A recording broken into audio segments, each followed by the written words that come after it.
요한복음 오늘 9장에 보면 예수님께서 날 때부터 맹인된 사람을 고쳐 이런 걸 보고 제자들이 이제 질문해요. 일단 먼저 맹인을 보면서 죄로 봅니다. 죄로. 이 제자들은. 그래서 누구의 죄로 인해서 저렇게 앞을 못 보게 되었나요? 본인의 죄 때문입니까? 부모의 죄 때문에 그렇습니까? 어떤 고난이나 고통의 원인을 죄로 이렇게 하는 거죠. 사실 우리가 극심한 어떤 고통이나 풀리지 않는 이런 고난들 이러면 굉장히 의기소침하면서 내가 이렇게 참 어떤 큰 지어서 이렇게 벌을 받는 것인가 이런 생각을 좀 하게 될 때가 있어요. 제자들도 이제 그런 시각으로 날 때부터 맹인이니까 도대체 누구의 죄 때문이냐, 당사자 죄인가 아니면 부모의 죄인가. 예수님께서 하시는 말씀은 그 누구의 죄도 아니다 이거죠. 부모의 죄도 아니고 본인의 죄도 아니고, 그러면서 독특한 말씀을 하세요. 하나님이 하시는 일을 나타내고자 하심이라. 그 사람이 날 때부터 앞을 못 보는 그걸 통해서 하나님이 하시는 일을 나타내고자 한다는 것이에요. 하나님이 하시고자 하시는 일은 무엇일까요? 여러분, 그 사람이 날 때부터 맹인이란 말이에요. 근데 날 때부터 앞을 못 보는 이 불치병이죠. 이걸 통해서 하나님이 하시고자 하는 일이 무엇이냐 이거예요. 예수님이 이제 그 맹인을 고친단 말이에요. 그러면 예수님이 스타가 되겠죠. 예수님이 스타가 되게 하시려고 그 사람 날 때부터 소경이었나? 이런 것은 아니란 말이에요. 그럼 뭐냐 하면 답을 먼저 말씀을 드리면 메시아를 증명하는 일이에요. 그게 하나님이 하시는 일입니다. 그러니까 맹인의 눈을 떠서 구약에서부터 그리스도라고 메시아라고 말하는 분이 바로 예수님이다. 예수님이 바로 그분이라는 것을 증명하기 위해서 그게 하나님이 하시고자 하는 일이에요. 우리가 마태복음 11장에 보시면 세례 요한이 감옥에 갇혀 있어요. 거기서 제자들을 예수님께로 보내서 대신 질문하게 하는 게 있습니다. 그 질문이 뭐냐면 오실 그이가, 그러니까 오신다고 했던 메시아가, 오신다고 했던 그리스도가 당신입니까? 이런 질문을 하라고 해요. 왜냐하면 자기는 신실하게 사역을 하다가 갇혀 있는데 예수님은 자기가 생각했던 어떤 메시아적인 어떤 모습은 없고 세리나 죄인들이나 이런 사람들과 같이 어울려서 먹고 마시고 이런 모습만 하거든요. 그게 전혀 메시아로 그리스도로 보아지지가 않는단 말이에요. 그래서 우리가 대망했던 그리스도가 당신이 맞습니까? 이런 질문을 하게 되는 거죠. 예수님이 거기에 대해서 야, 내가 메시아야, 내가 구약에서부터 예언되어 오던 메시아야, 내가 그리스도야, 이렇게 대답을 하지 않으시고 예수님이 이런 말씀을 하셨어요. 야, 너희가 본 그대로 이야기해라. 본 그대로. 그래서 하시는 일이 뭐냐면 병자를 고치는 거죠. 그거를 이야기하라는 거예요. 그런데 제일 먼저 고치는 병자가 있어요. 이 병을 예수님이 제일 먼저 고쳐요. 그 병이 뭡니까? 그게 바로 맹인이에요. 그래서 맹인이 보며 못 걷는 사람이 걸으며 나병 환자들, 한센병, 그런 환자가 깨끗함을 받고 못 듣는 자 듣고 죽은 자가 살아나고 이런 것들을 너희가 본 대로 이야기하라는 거예요. 근데 우리가 여러분 어떤 우리의 그 센스로 딱 본다면 사실 이런 병자 치유에서 제일 먼저 나와야 되는 사람은 누구일까요? 맹인이 아니라 죽은 자죠. 죽은 자가 살아났다, 이게 사실 제일 먼저 나와야 되잖아요. 이거 엄청난 표적이잖아요. 이거 아주 그냥 대스타가 될 수 있는 거잖아요. 그런데 죽은 자를 살린 거를 제일 먼저 이야기하지 아니하시고 예수님께서는 맹인이 눈을 뜬 요 사실을 제일 먼저 이야기하는 거예요. 그 가서 이야기하라고 하는 거죠. 이게 어떤 의도가 있냐면요, 메시아라는 거를 증명하려면 구약에서는 뭐를 제일 먼저 이야기하냐면 맹인의 눈을 뜬 것을 그걸 제일 먼저 이야기해요. 뜨게 했다면 그 사람이 메시아라는 거예요. 메시아의 자격 중 하나가 맹인을 보게 하는 거죠. 이사야 34장 5절에 그때 맹인의 눈을 밝게 볼 것이고 보도록 할 것이라는 거예요. 그때가 언제입니까? 메시아가 드러날 때, 그리스도가 드러날 때. 그 다음에 42장 이사야는 이제 메시아에 대해, 메시아 대망에 대해서 집중적으로 예언한 그 성경이기 때문에 42장 7절에는 너가 눈먼 자들의 눈을 밝힌다. 메시아는 눈이 먼 사람들, 맹인들의 눈을 밝게 할 것이다. 이렇게 예언을 했어요. 그래서 여러분, 누군가가 자기가 메시아라는 것을 주장하려면 무엇보다도 맹인의 눈을 뜨게 해야만 돼요. 신약의 치유 사건은 예수님이 능력이 있으시다 이런 거를 드러내기보다도 원 성경의 의도는 구약에서부터 말하던 메시아가, 구약에서부터 말하던 그리스도가 바로 이분이다, 예수님이다, 이거를 드러내려고 하는 목적이에요. 제가 본질적으로 다시 말씀드리면 성경은 그리스도가 누군지를 알려주는 책이에요. 성경을 가지고 이상하게 사용하면 안 돼요. 잠 잘 오게 하는 성경 구절. 물론 어떤 의도인지는 알겠어요. 마음이 불안하고 또 막 잠이 안 오고 그러면 성경 말씀 들으면서 주님 생각하면서 잠을 잘 자게끔 하려고 하는 이런 건데, 그런 거라면 괜찮습니다. 그러나 마치 수면제인 것처럼 이렇게 하거나, 아니면 경영자 예수, 그래서 어떤 경영이나 돈을 잘 벌고 어떤 그런 차원에서 예수를 드러내고 부각시키고, 또 심리 차원에서 뭐 이렇게 다양하게, 그러니까 전부 다 여러분 그런 거는 올바른 것이 아니에요. 성경은 반드시 그리스도가 누구냐 이거를 말하는 거예요. 그래서 구약은 그리스도가 올 것이다 이거 이야기하는 것이고, 신약은 그리스도가 왔다는 것이고, 그래서 그가 누구냐, 그가 예수라는 거예요. 예수가 그리스도고 메시아다라고 하는 걸 말하는 게 성경이고, 성경은 철저히 그런 식으로 봐야 됩니다. 구약 성경에는 사실 죽은 자가 살아나고 문둥병자가 고침을 받는 등 많은 치유의 기적이 나타나지만, 잘 보면 유독 맹인이 눈을 뜨는 것에 대한 기적은 단 한 차례도 구약 성경에서는 일어나지 않습니다. 그런데 반대로 유독 마태복음 같은 경우, 구약에서는 한 번도 나타나지 않았던 맹인이 눈을 뜬 이 기적적인 스토리가 마태복음에는 무려 4번이나 언급을 하고 있어요. 마태는 이런 사명이 있어요. 유대인들에게, 야, 예수가 바로 메시아야. 우리 이스라엘이 그렇게 대망하던, 우리가 그렇게 갈망하던 메시아가 바로 예수야 라고 하는 것을 자기 같은 유대인들에게 말하고 싶어하는, 그들을 설득시키고자 하는 그런 사명이 마태에게는 있었어요. 그래서 유독 예수님이 맹인의 눈을 뜨게 한 이 사건을 마태는 집중적으로 이야기를 하는 거죠. 그러니까 결론적으로 맹인의 눈을 뜨게 한 것은 단순한 치유 사역이 아니고 하나님의 일이야. 그 하나님의 일이 뭐라고요? 예수가 그리스도라고 하는 것을, 메시아라고 하는 것을 드러내기 위해서, 이 사람이 남에서부터 맹인된 것은 하나님이 이 일을 하게 하기 위해서 어떤 목적하에 그 사람을 맹인이 되게 한 것은 아니죠.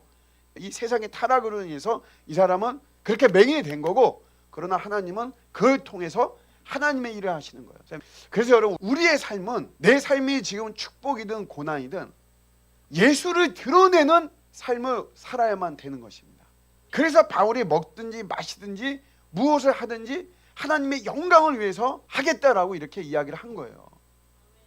내 삶이 잘 풀리든 아니면 안 풀리든, 내 삶의 대로를 가든 아니면 지금 스톱이 되어 있든, 풍부에 처하든지 비천에 처하든지, 하나님이 죽이기도 하시고 살리기도 하시고, 하나님이 가난하기도 하시고 부유하기도 하시고, 하나님이 승리하기도 하시고 실패하기도 하시고, 모든 게 다 하나님의 주권, 하나님의 손에 있는 것인데, 그 속에 있는 우리들의 삶은 끊임없이 내가 어떠하든지 간에 자꾸 우리를 통해서 드러내야만 되는 이런 모습이에요. 제가 국민일보를 책 소개만 봤는데, 책 제목이 험담, 그 일상의 언어, 이런 책의 제목인데, 미국 목회자가 쓴 거예요. 신문기자 출신의 목회자가 썼는데, 이분이 이런 말을 하더라고요. 듣고 쓰고 소통하는 모든 일이 하나님 눈에 항상 기쁨이 되기를. 책에 이제 그런 내용이라는 거예요. 우리의 언어가, 우리 언어 생활이 누구를 험담하고 지적하고 정죄하고 이런 용어로 쓰지 말고, 내가 뭐 말하든지 듣든지 소통하든지 SNS 하든지 뭐든지 간에 하나님의 기쁨이 되도록 하자라고 하는 그런 내용인 것 같아요. 야, 이거 정말 맞는 말이다. 오늘 말씀은 똑같은 거죠. 내 삶이 어떠하든지 간에 자꾸 우리가 나를 통해서 예수가 드러내야만 되는 거예요. 친구 목사가 얼마 전에 이런 이야기를 하나 해주더라고요. 저희 교단에 여자 목사님들이 엄청 많아요.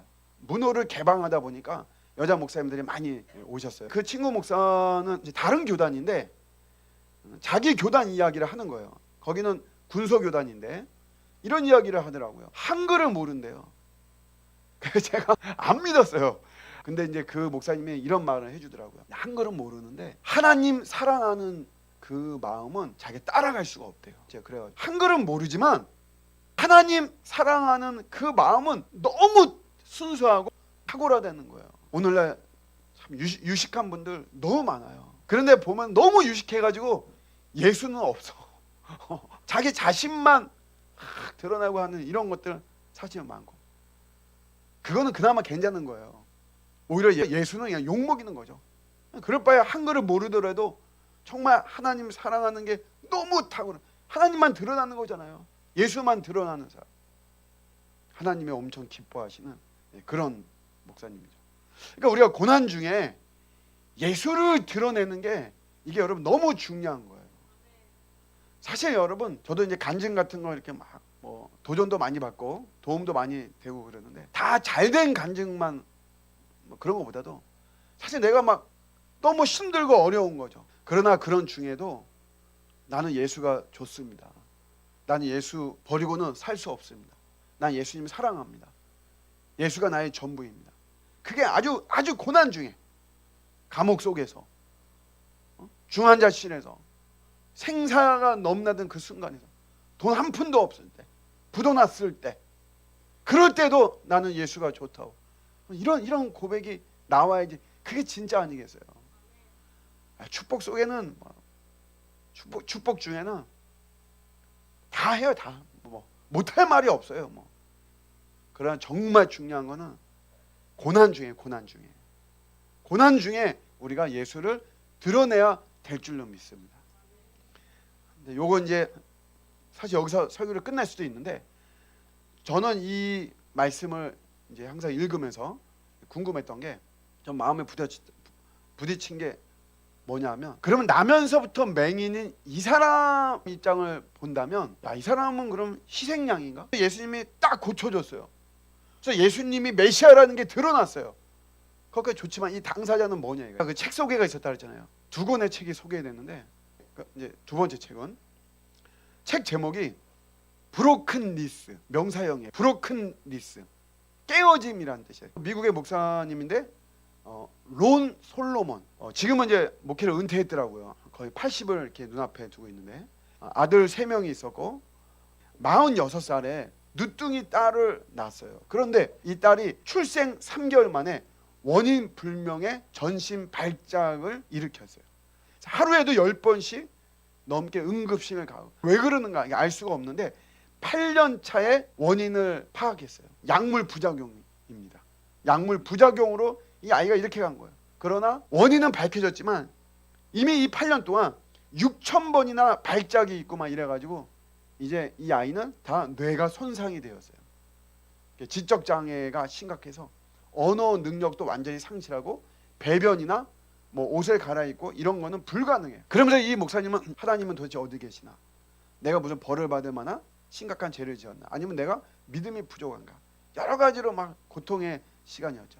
그러면서 왜 하나님의 자녀인데 나에게 이런 비극을 하나님이 허락하셨나?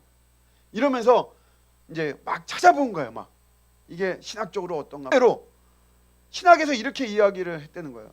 하나님은 신자의 부정적인 상황을 주관하지 않는다. 고난은 사탄이 신자를 미워해서 만든 상황이다. 하나님은 고난에 관여하지 않는 방관자시다. 뭐 이런 식으로 막 이야기를 하는 그런 책들을 보면서 이건 아닌데, 성경에 당장 욥기만 봐도 그렇잖아요. 그러면서 이분이 기도하고 연구하면서 이제 깨달은 말을 책으로 쓴 거예요. 깨어짐은 하나님의 자녀를 온전한 하나님의 사람으로 만드는 유일한 길이라는 거예요. 근데 왜 이렇게 잔인한 방식으로 하나님은 이래야만 됐을까? 이게 이제 책을 요약한 거니까 자세하게 서술하지 않고 결론 부분만 냈는데, 결론 중에 하나는 이런 깨어짐이 파괴적으로 보이지만 사실은 정반대라는 거예요. 이렇게 깨트려지는 모든 과정에 사실은 부드러운 하나님의 사랑과 위로가 함께한다. 이런 걸 깨달으면서 장애인 사역에 자기가 헌신할 수 있었다. 그러면서 이분이 이제 자기 딸에 대해서 이제 결론을 내리는 거죠. 그렇다면 내 딸은 희생양이냐? 우리가 갖는 그런 의문점. 저도 요한복음 9장을 읽으면서 늘 그러면 이 나면서부터 맹인은 이 사람 희생양인가? 이 딸은 희생양일까? 이 목사님은 이렇게 이야기를 하시더라고요. 나는 딸의 질환이 사고나 운명의 장난이 아니라 우리에 대한 하나님의 완벽한 계획이라고 믿는다. 삶의 결산은 이 땅에서 끝나지 않는다. 우리 다 이 땅에서 뭔가 다 해답을 얻고 결론을 얻고 이러려고 그러잖아요. 삶의 결산은 이 땅에서 끝나지 않는다. 내 딸은 하늘에서 온전해질 뿐 아니라 하늘의 보상을 누릴 것이다. 나면서부터 맹인은 하나님의 일을 나타내시려고, 이 하나님의 일은 예수가 메시아라고 하는 것, 하나님의 일은 바로 예수를 드러내는 겁니다. 우리의 삶도 내가 축복받은 삶이든 내가 고난과 고통의 삶이든 어찌하든지 간에 나의 삶이, 나의 선택이, 나의 결정이, 나의 짐, 내가 가는 길, 이것이 예수를 드러내는 거예요. 예수를. 이런 삶을 하나님이 기뻐하실 줄로 믿습니다.